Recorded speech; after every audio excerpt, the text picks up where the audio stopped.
Well, so I want y'all to, excuse me, fill in the blank here. Chilton wins if.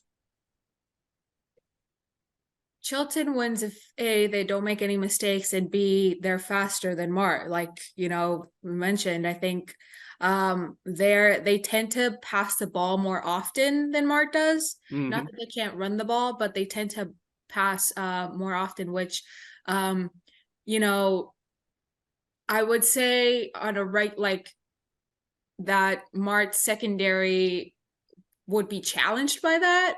But then I saw a kid that played in JV the whole season get 3 interceptions in a game against Louisville. So Yeah.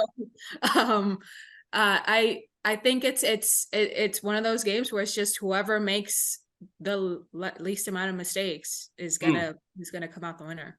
And you mentioned the passing. It seems like there's, DJ, you and I get sent Chilton stats every week from Coach Red, the offensive coordinator, and it seems like Isaiah Red every week. I want to say he's like 11 of 13 for almost 300 yards and 3 touchdown passes. I mean, his completion percentage is up there. Like it's always 12 of 13 or 11 of 14. I mean, it's they're efficient. I'm looking at it. He's 140 of 214 for the year, so that's better than 2/3. Yeah, that's pretty good. Or it's right at 2/3. Yeah. So Chad, what does Chilton have to do to win?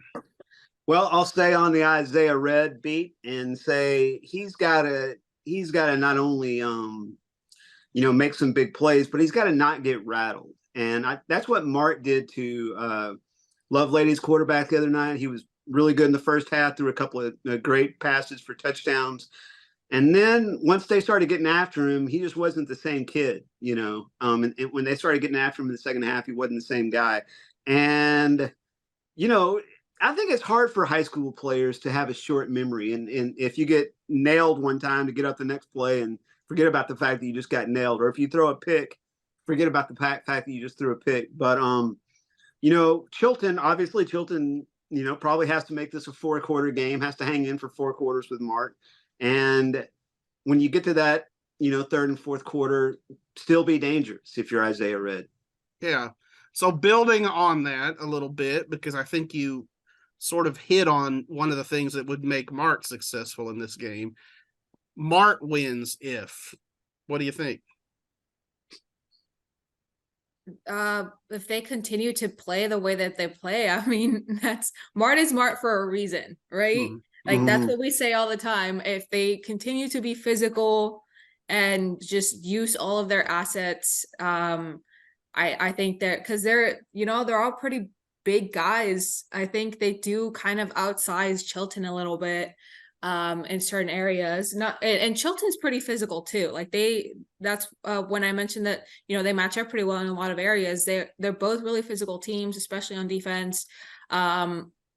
It'll take one missed tackle or for Chilton to be able to contend against Mart. So Mart is going to continue to do what they do really well, and it's be physical and disruptive. And even though their O-line is probably not what it was last season, they're still really good, and a lot of those O-line guys are also D-line guys. So if they just continue to be Mart, I think they'll be fine. Yeah, and Chad, you wrote about those linemen.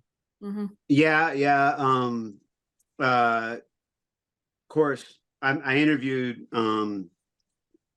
Caden Villarreal and Monte Swainer the other day, and they were both really good. And then D'Angelo Rhodes as well, who is defensive end and wide receiver, which is a combination you see in the 2A level a lot, wide receiver, defensive end.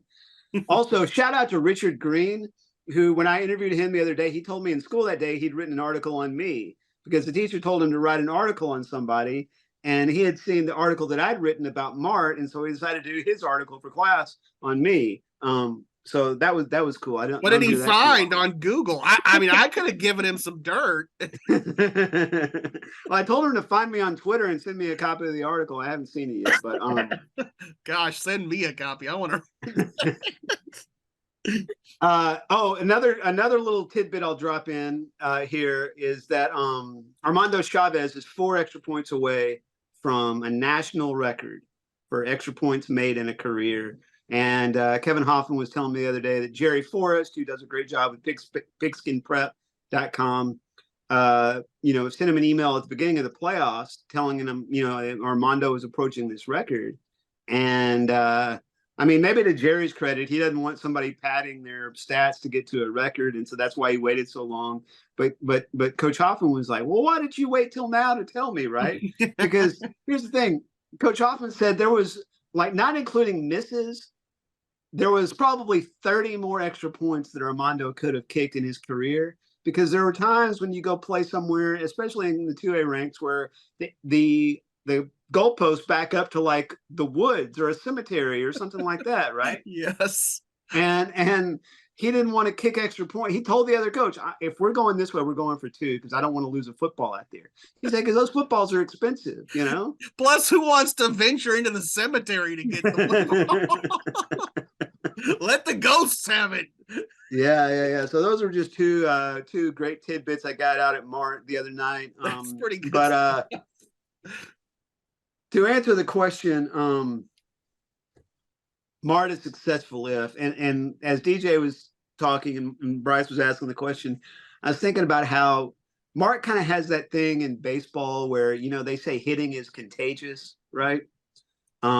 Because I've seen Mart play a few times this year, and they'll go along and, they'll have to extend the metaphor, they'll have an inning or two where they just can't get anything going or whatever. And then all of a sudden, everything, boom, boom, boom, boom, boom, boom, boom. It was like the other night. It was like 73-yard touchdown pass, sack, 3 and out, touchdown, quick touchdown drive, block punt, touchdown, right? And they go from down 20-10 to 31-20 in a heartbeat. Yeah, I think Mart, when it's going well, plays with a swagger, and that swagger is infectious. Absolutely. So, that's what Chilton wants to not see at Mary Hardin Baylor's Crusader Stadium on Friday night. Absolutely.